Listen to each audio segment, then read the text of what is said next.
নমস্কাৰ। আমি বৰ্তমান উপস্থিত আছো বৃন্দাবন থিয়েটাৰৰ এটি প্ৰিয় বস্তু গেলেৰীত আমি বহি আছো আৰু আমাৰ লগত উপস্থিত আছে ভ্ৰাম্যমাণ নাট্য জগতৰ এজন সুদক্ষ অভিনেতা, এজন নাট্য যোদ্ধা, আমাৰ সকলোৰে পৰিচিত নিৰ্মল দত্ত ডাঙৰীয়া। নমস্কাৰ নিৰ্মল দা, আপোনাক আমাৰ অনুষ্ঠানলৈ আমি স্বাগতম জনাইছো। ধন্যবাদ। নিৰ্মল দা, প্ৰথমতে আপুনি আমাৰ দৰ্শকসকলক কওকচোন আপোনাৰ ঘৰ ক'ত হয় আৰু আপোনাৰ ঘৰত কোন কোন আছে? ঘৰ মোৰ নলবাৰী উবনগাঁৱত মোৰ ঘৰ। আৰু মোৰ ঘৰত ল'ৰা ছোৱালী মোৰ দুটা আছে আৰু মিছেছ আছে, ভাইটি থাকে মোৰ লগত। এইখিনিয়ে আৰু আমাৰ পৰিয়াল। মা দেউতা নাই, মা দেউতা ঢুকাইছে। নিৰ্মল দা, আপুনি প্ৰথম নাটক কেতিয়া কৰিছে? নাটক কৰিছিলো তোমাৰ স্কুল সপ্তাহত, যেতিয়া হাই স্কুলত পঢ়ি আছিলো। ক্লাছ 9 মানত হ'ব আৰু 9 মানত পঢ়ি থাকোতে মই স্কুল সপ্তাহত এখন নাটক কৰিছিলো। একাংকিকা যি প্ৰতিযোগিতা হয়, আজিকালি সেই প্ৰতিযোগিতা দুৰ্লভ, হাই স্কুলত খুব কমেই হয় আজিকালি, কিন্তু আমাৰ সেয়া নাটক কৰাৰ আৰম্ভণি বহুতৰে স্কুল সপ্তাহে আছিল। যি নহওক ময়ো তেতিয়া তাৰ পৰা আৰম্ভ কৰিছিলো। আপুনি ভ্ৰাম্যমাণ নাট্য জগতত কেতিয়াৰ পৰা জড়িত হ'ল? চনটো মই বোধহয় 98, 99 ইমান মানৰ হ'ব চাগে। আবাহন থিয়েটাৰত আহিছিলো মই প্ৰথম, মানে ভ্ৰাম্যমাণ থিয়েটাৰৰ যাত্ৰা মোৰ আৰম্ভ হৈছে আবাহন থিয়েটাৰৰ পৰা। তেতিয়াৰ পৰাই চলি আছে আৰু মাজত অকমান হেৰি হৈছে, মানে আঁতৰি যোৱা হৈছে, তাৰপিছত আকৌ আহিছে, তাৰপিছত চলি আছে আৰু। 98ৰ পৰা এতিয়া আপোনাৰ 2025 হয়। বহুত বছৰ হ'ল। বহুত বছৰ হ'ল। 27 নহয়, তাৰমানে মাজতে মই 2 বছৰ মই চাকৰি এটা কৰিছিলো। 20ৰ ওপৰত। 20ৰ ওপৰত। এয়া আকৌ হেৰি হ'বগে, ৰূপালী জয়ন্তী কৰিম আৰু। আপুনি ইমান বছৰ ভ্ৰাম্যমাণ থাকিলে, আপোনাৰ ভ্ৰাম্যমাণত ইমান বছৰ কৰাৰ ভিতৰত প্ৰিয় চৰিত্ৰৰ কথা কওকচোন আমাৰ। প্ৰিয় চৰিত্ৰ বহুত কেইটা আছে, এটা নিৰ্দিষ্টকৈ কোৱাটো আচলতে স্পেচিয়েল এটা চৰিত্ৰ যিটো আপোনাৰ মনত মানে সদায় সাজ বৈ থাকিব, দৰ্শকে মোক এনেকে মনত ৰাখিছেই।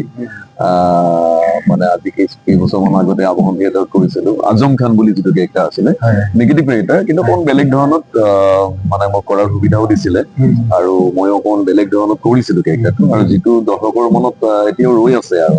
গতিকে সেই তাৰ পৰা এটা অনুমান কৰিব পাৰি যে দৰ্শকে সেই কেৰেক্টাৰটো বহুত সাংঘাতিক ধৰণত লৈছিলে আৰু মই কৰি ভাল পাইছিলো।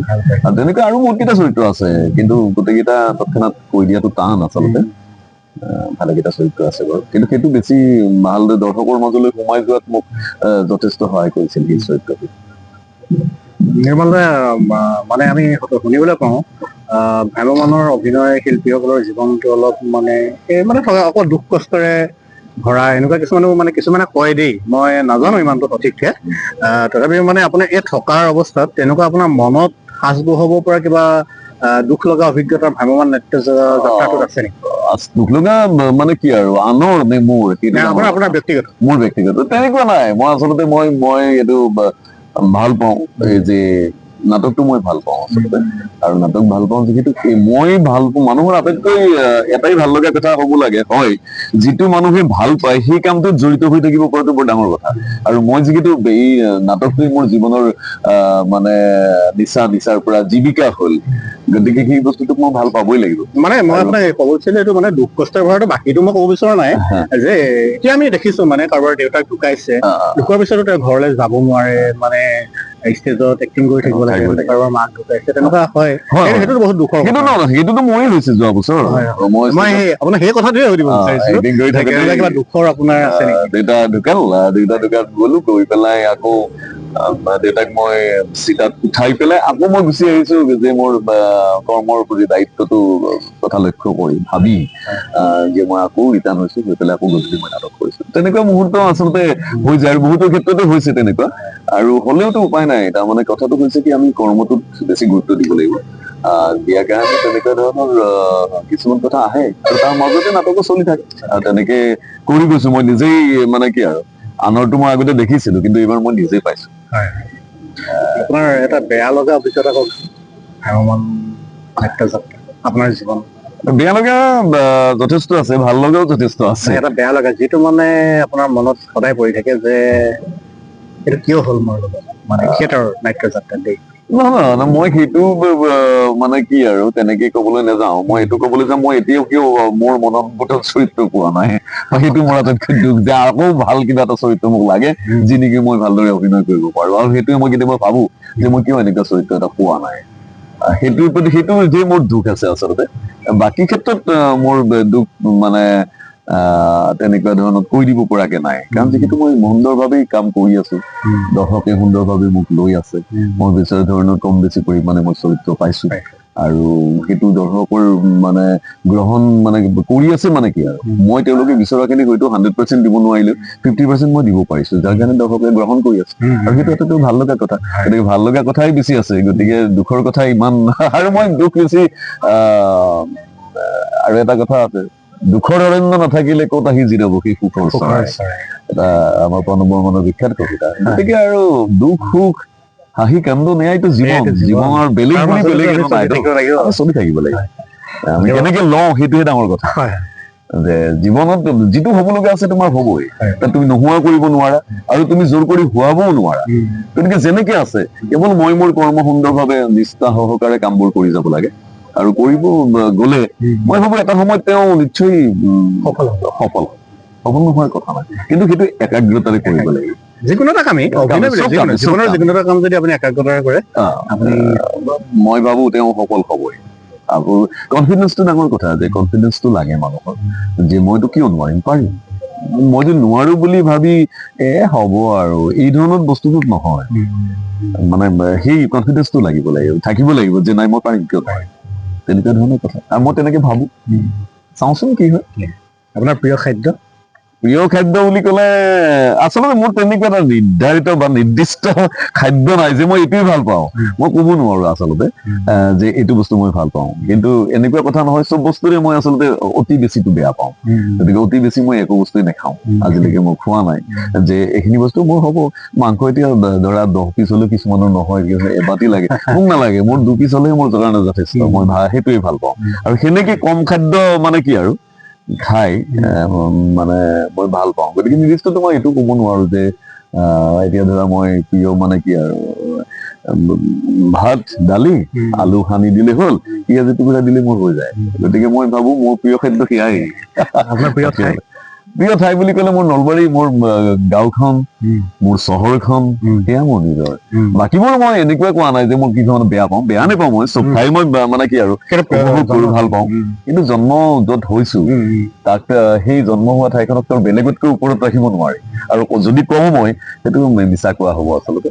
গতিকে নলবাৰী, মোৰ গাঁওখন কোম্বন গাঁও, এইখিনি মই ভাল পাওঁ আৰু মোৰ প্ৰিয় ঠাই বুলি ক'লে তেনেকে হ'ব। আপোনাৰ মানে আপুনি উজনি নাটক কৰি বেছি ভাল পায় নে নামনি? নাই, সেইটো এটা বৰ ডাঙৰ কথা, উজনি নামনি। কিন্তু কথাটো হৈছে কি, য'ত ভাল নাটক চোৱা দৰ্শক থাকে সেই ঠাইটোৱে মই ভাল পাওঁ, মানে প্ৰিয় আৰু। মানে য'ত নাটক বুজি পায়, নাটক সুন্দৰভাৱে গ্ৰহণ কৰে, নাটকৰ কিবা ভুল হৈছে সম্পূৰ্ণ মুকলিভাৱে এই চেলুনত গৈ চাহ দোকানত গৈ আলোচনা নকৰি পেলাই ডাইৰেক্ট আহি যিসকলে আমাৰ লগত কথা পাতে ডাইৰেক্টলি। আমিতো কিছুমান কথা এতিয়া নাট্যকাৰে লিখে, আমি প্ৰযোজকে নাটকখন লয়, আমি কৰো। আমাৰ তাত বহুত বেছি হেৰি নাথাকে আচলতে, স্বাধীনতা নাথাকে।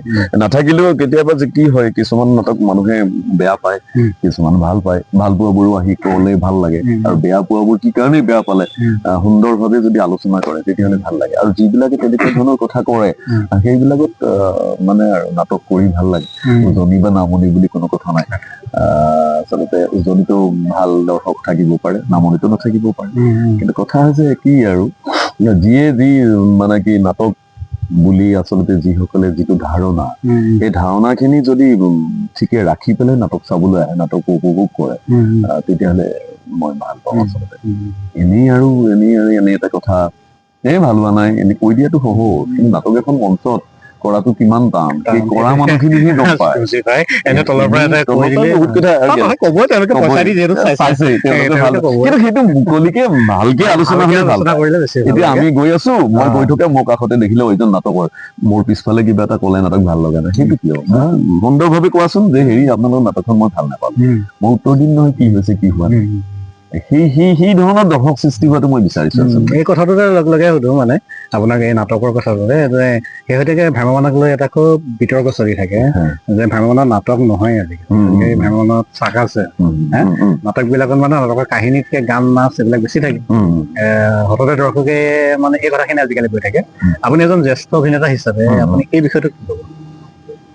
আচলতে প্ৰত্যেকটা কথাই সময়ৰ ওপৰত দাবী কৰে, সময়ে যিটো দাবী কৰিছে সেইটোতে চলিব লাগিব নহয়। এতিয়া সেইটো এনেকুৱা নহয় যিটো সময় বিচাৰিছে, সময় পৰিৱৰ্তন হৈছে। আগতে কেনেকুৱা, এতিয়া লেণ্ডফোন আছিলে, এতিয়াতো লেণ্ডফোন নাই, মোবাইল য'ত ত'ত থাকি মানুহে যিকোনো কথা কৰিব পাৰে। আগতে মই পইচা উলিয়াবলৈ বেংকত যাব লাগিছিল, এতিয়া নালাগে, কাৰোবাক দিব লাগিলে মই মোবাইলতে কৰিব পাৰো। গতিকে সময়টো আমি ক'ত গৈ আছো, আমি ক'ত আমি বিচৰণ কৰি আছো সেইটো চাব লাগিব। গতিকে সেইটো চাব লাগিলে সেই ধৰণত দৰ্শকে আচলতে কি বিচাৰিছে সেইটোৰ প্ৰতি লক্ষ্য ৰাখিহে নাটক ৰচনা কৰিব লাগিব। আৰু যদি আমি এনেই কৈ দিওঁ ভাল নাটক না, আছে ভাল নাটক, কিন্তু ভাল নাটক চাবলৈ দৰ্শক আছে নে নাই সেইটো চাব লাগিব। এতিয়া ভ্ৰাম্যমান আজি ইমান বছৰ হ'ল সৃষ্টি হোৱাৰ, আচলতে ভাল দৰ্শক আমি সৃষ্টি কৰিব আচলতে পাৰিছো নে পৰা নাই। বহুত ভাল ভাল নাটকটো মই কৰিছো, ডক্টৰ ভৱেন্দ্ৰ শইকীয়াৰ নাটক কৰিছো বা বাকী আগৰ যিখিনি ভাল নাটকাৰ আছে প্ৰত্যেকৰে নাটক মই কৰিছো। কেতিয়াবাতো কেৱল চিঞৰৰে মুখামুখি হৈছো, গেলেৰীৰ পৰা কেৱল চিঞৰিছে, নাটক কৰিব পৰা অৱস্থা নাই। ভাল ভাল নাটক ভ্ৰাম্যমানে কৰিছে, কিন্তু ভাল নাটক দৰ্শকে কিমান গ্ৰহণ কৰিছে সেইটো কথা হ'ব। আৰু এইটো হৈছে বিজনেছ টোটেলি। ইয়াত আমি যিমান কি যি নকওঁ কিয়, প্ৰথম কথাটো হৈছে এইটো বিজনেছ। কিন্তু বিজনেছটো চলিব লাগিব। বিজনেছটো চলিলেহে প্ৰযোজকে পইচা পাব, প্ৰযোজকে পইচা পালে আৰ্টিষ্টে পাব, তাৰপিছত আহ্বায়ক সমিতি পাব। ইয়াতে এনেই এটা চেইন এটাতো, গতিকে এই চেইনটো এনেই নহয় যে ভাল নাটক কৰা নাই, ভাল নাটক কৰিবলৈ আহিছো 50টা দৰ্শক বহি আছে হলত, কিন্তু এখন যদি দৰ্শকে যিটো বিচাৰে, যিটো মছলাযুক্ত নাটক, সেইখন চাবলৈ কিন্তু গেলাৰী বুলি নহয়, পেণ্ডেল দাঙি দিবলগীয়া আছে। কিয়? দৰ্শকে কোনটো বিচাৰিছে সেইটো চাব লাগিব। কিন্তু তাৰ মাজে মাজে বা সামাজিক বাৰ্তা থকাটো প্ৰতিখন নাটকৰ লক্ষ্য হ'ব লাগে, তেনেকুৱা ধৰণৰ কথা থাকিব লাগে। আৰু নাটকৰ মাজেৰে সমাজ পৰিৱৰ্তন নহয় সেইটো কোৱা কথা আচলতে, কিন্তু তথাপি সৰু সৰুকৈ হলেও কিছু বাৰ্তা সমাজক দিব পাৰিলে ভাল, আৰু তেনেকুৱা ধৰণৰ কথাবিলাক থাকিব লাগে। আৰু এনেই আৰু নাটক লিখাওতো মানুহ নাটক লিখাটো ইমান সহজ নহয়। কিন্তু বহুতে কয় মানে নাটক হৈছে নেকি, নহয়, সেইখন নাটক লিখিবলৈ তেওঁ কিমান কষ্ট হৈছে সেইটো চাব লাগিব। গতিকে মই ভাবো ভাল নাটক যদি সৃষ্টি হয় দৰ্শকে চাব, আৰু সাংঘাতিক মেছেজ থকা নাটক দিলেও দৰ্শকে নলয়, সেইটো চাব। দৰ্শকে কিটো বিচাৰিছে সেইটোৰ প্ৰতি লক্ষ্য ৰাখি পেলাই মানে সকলোখিনি হৈ থকাটো ভাল। ভাল নাটকো ভাল হ'ব লাগিব, দৰ্শকেও মনে বিচৰাটো পাব লাগিব। 2 ঘণ্টা সময় এনেইতো বহি নাথাকে, তেওঁলোকে বিচৰাখিনি পাবই লাগিব। আৰু এটা কথা, যিহেতু মোবাইলত এতিয়া চব বস্তু পোৱা যায়, তাৰ মাজতো যে আমি নাটকৰ মাজলৈকে যদি পাব্লিকক লৈ আহিছে পাব্লিক, তাৰমানে পাব্লিকে কিবা এটাতো বিচাৰি আহিছে। সেই বিচৰা বস্তুটো অকমান হলেও দিবলৈ চেষ্টা কৰাটো উচিত, সেইটো লাগিব। আপোনাৰ এখন প্ৰিয় নাটক, আপুনি প্ৰিয় চৰিত্ৰটোৰ কথা ক'লে, নাটক হিচাপে আপোনাৰ প্ৰিয় নাটক হিচাপে মই তেনেকে ক'বলৈ নাযাওঁ, কাৰণ বহুত কেইটা নাট্যকাৰ আছে, বহুতৰে নাটক মোৰ প্ৰিয় নাটক আছে, কিন্তু গোটেইবোৰ কোৱাটোতো সম্ভৱ নহয়। গতিকে সেই প্ৰশ্নটোৰ পৰা মই আঁতৰত থাকিলো যে এখন নিৰ্দিষ্টকৈ মই নাটকৰ নাম নকওঁ, বহুত আছে। আমি জানো নিৰ্মল দত্তই অলপ হলেও লিখা মেলাও কৰে, নিৰ্মল দত্তৰ এখন কবিতা পুথি ওলাইছে। এই বিষয়ে মানে আমাৰ দৰ্শকসকলে হয়তো নিৰ্মল দত্ত এজন খুব ভাল অভিনেতা বুলিহে জানে, যে তেখেতৰ যে এইটো প্ৰতিভা আছে, তেখেতে যে লিখা মেলাও কৰে এইটো নাজানেই চাগে মানে। গতিকে এই বিষয়ে আপুনি জনাই দিব বিচাৰে, আপুনি অকণমান কৈ দিয়ক আপোনাৰ কবিতা পুথি। ইমান ধুনীয়া গ্ৰন্থ তোমাৰ শৰীৰৰ দৰে। মই যেতিয়া ৰাষ্ট্ৰীয় থিয়েটাৰত আছিলো তেতিয়া এখন ছপা হৈ ওলাইছিলে, তুমি আছিলা সেই বছৰ, তুমি আছিলা। গতিকে এইখনত প্ৰায় 100টা কবিতাৰ এটা সংকলন। এনেই থকা সময়বিলাক কবিতা হৈছে নে নাজানো, কিন্তু কবিতা বুলি ভাবিয়ে মই মনৰ কথাবিলাকে ব্যক্ত কৰিছো, শব্দবোৰ। তাৰপিছত এনেকে সেইখন কবিতাৰ এখন সংকলন এটা ওলাইছিলে বাৰু। আৰু তাৰোপৰি প্ৰতিবাৰে ভ্ৰাম্যমাণ থিয়েটাৰৰ এই নাটকবোৰক লৈ একোটা কবিতা প্ৰতিবাৰ ৰচনা কৰা হয়। এইবাৰো মই যিমান নাটক আছে ভ্ৰাম্যমাণ থিয়েটাৰত, যিমান নাট্যদল আছে, প্ৰত্যেককে সামৰি, প্ৰতিখন নাটক সামৰি পেলাই এটা লিখা মই আগবঢ়াও। আৰু এইবাৰো সেইটো ওলাইছে, কাৰোবাৰ মানে যিখন থিয়েটাৰ আলোচনী তাত ওলাইছে বাৰু। এতিয়ালৈকে কবিতাটো মই কোনো পেপাৰত দিয়া নাই, হয়তো দিম চাগে। তেনেকুৱা ধৰণৰ প্ৰতি বছৰে একোটা একোটা কবিতা ওলায় আৰু সেইটো ধাৰা মই ৰাখিছো আজি বহুত কেইবছৰ ধৰি, আৰু সেইটো বৰ্তমান আছে। আৰু তাৰ উপৰি অকমান লিখিবলৈ চেষ্টা, লিখিম বুলিতো লিখিব নোৱাৰি, কেতিয়াবা হয়তো আকৌ পিছলৈকে থৈছো আৰু লিখিম আৰু পৰ্যাপ্ত সময় আছে, কিন্তু ঠিক তেনেকে বহিব পৰা নাই, নিজকে প্ৰস্তুত কৰিব পৰা নাই, লিখিম বুলিতো লিখিব নোৱাৰি, তেনেকুৱা ধৰণৰ কথা। নিৰ্মল দা, আমি অনুষ্ঠানটো শেষ কৰিম, নকৰো মানে বেছি দীঘলীয়া কৰিলে দৰ্শকে অলপ আমনি পায়, গতিকে আমি মানে আপোনাক মানে আপুনি আমাক কওক, আমাক মানে আপুনি নৱপ্ৰজন্মৰ উদ্দেশ্যে কওক, যিসকল অভিনেতা অভিনেত্ৰী হবলৈ ইচ্ছা কৰে তেওঁলোকৰ উদ্দেশ্যে আপুনি কিবা এষাৰ কওক, যে কি কৰিব লাগিব, কি কৰিব নালাগে, এজন অভিনেতা বা অভিনেত্ৰী হবলৈ এইখিনি গুণৰ আৱশ্যক। আচলতে এইটো এটা বৰ্তমান সময়ত, এতিয়া আমি যেতিয়া নাটক কৰিছিলো, আমি বহুত কেইবছৰ ষ্ট্ৰাগল কৰি নাটক মানে বহুত বছৰ কৰা হোৱাৰ পিছত নাটকৰ ওপৰত এটা ধাৰণা লৈ পেলাই আমি ভ্ৰাম্যমাণ থিয়েটাৰত আহিছিলো।